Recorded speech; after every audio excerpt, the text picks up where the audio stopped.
Assalamualaikum warahmatullahi wabarakatuh. Halo teman-teman semua, selamat datang di video pembelajaran kami. Nah, kalian pasti gak asing kan dengan namanya pengangguran dan kemiskinan? Pasti udah sering didengar di telinga juga kan? Nah, kalian tahu gak sih kalau misalnya pengangguran dan kemiskinan ini memiliki pengaruh terhadap pertumbuhan ekonomi suatu negara loh? Nah, bagi kalian yang belum tahu, yuk langsung aja simak videonya. Perkembangan ekonomi suatu negara dapat dilihat dari beberapa indikator ekonomi. Salah satunya adalah tingkat pengangguran. Tingkat pengangguran memungkinkan Anda untuk melihat keadaan suatu negara, apakah ekonomi pada negara tersebut tumbuh, melambat, atau bahkan terjadi kemunduran. Pengangguran yang terjadi ini erat kaitannya dengan kemiskinan, di mana orang yang tidak memiliki pekerjaan tidak dapat memenuhi kebutuhan pokoknya. Pengangguran dan kemiskinan adalah dua masalah besar klasik yang masih sulit untuk ditangani nih teman-teman. Upaya untuk mengurangi tingkat pengangguran sama pentingnya untuk mengurangi tingkat kemiskinan.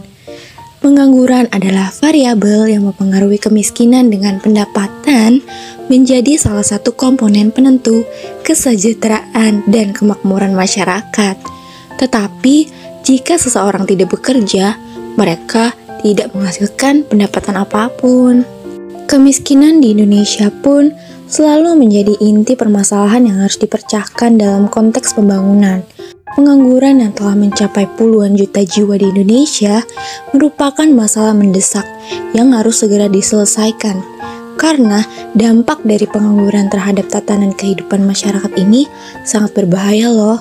Seperti akan terjadi kejahatan sosial prostitusi misalnya, pencurian, jual beli anak, dan sebagainya. Seperti yang kita ketahui, pengangguran menjadi salah satu faktor dari permasalahan kemiskinan, karena masyarakat yang menganggur tersebut tidak memiliki pekerjaan untuk mendapatkan penghasilan guna mencukupi kehidupan sehari-harinya. Selain itu, kurangnya pemerataan kesempatan kerja juga menjadi penyebab dari relatif tingginya angka pengangguran. Teman-teman, kalian tahu gak sih kalau Indonesia merupakan salah satu negara dengan tingkat pengangguran yang tinggi loh. Hal ini dikarenakan keterlambatan perkembangan teknologi negara Indonesia yang membuat sulitnya penciptaan lapangan kerja baru di negara ini. Faktanya bahwa lebih banyak pekerja baru daripada pekerjaan yang tersedia, semakin menunjukkan bahwa kesenjangan semakin melebar. Kesenjangan antara masuknya pekerja baru dan rendahnya pasokan lapangan kerja terus melebar, serta pemutusan hubungan kerja atau PHK.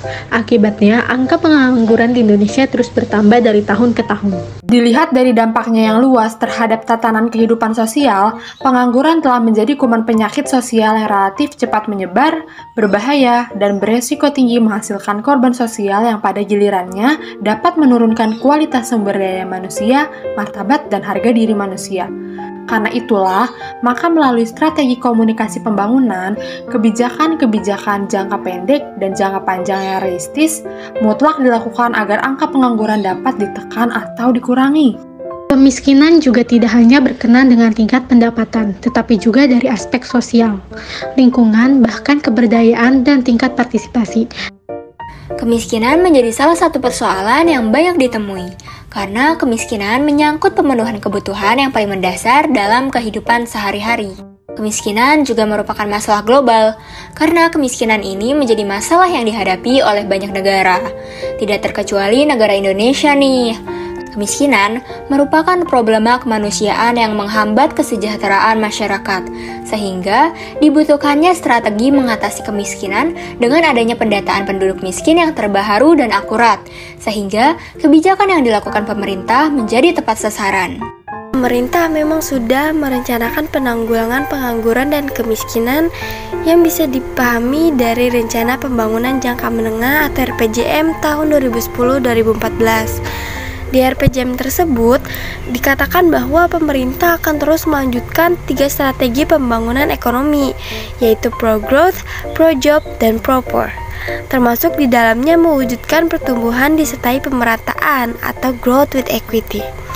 Dengan demikian, makin banyak keluarga Indonesia dapat menikmati hasil-hasil pembangunan dan dapat keluar dari jebakan kemiskinan dan pengangguran. Dari paparan sebelumnya, kita bisa lihat bahwa pengangguran dan kemiskinan itu sangat berpengaruh terhadap tatanan sosial, bahkan pertumbuhan ekonomi suatu negara. Perekonomian dikatakan tumbuh apabila produksi barang dan jasa meningkat dibandingkan tahun sebelumnya. Pertumbuhan ekonomi menunjukkan sejauh mana kegiatan ekonomi dapat menghasilkan tambahan pendapatan atau kesejahteraan sosial pada suatu periode tertentu. Dapat disimpulkan bahwa kemiskinan dan pengangguran itu memiliki pengaruh terhadap pertumbuhan ekonomi suatu negara. Ketika terjadi peningkatan pertumbuhan ekonomi, maka yang terjadi pada masyarakat yaitu peningkatan kesejahteraan yang tentunya menyebabkan kemiskinan itu menurun. Begitupun sebaliknya. Nah, gimana nih teman-teman? Sekarang udah sedikit banyak paham kan tentang bagaimana pengaruh pengangguran dan kemiskinan terhadap pertumbuhan ekonomi negara?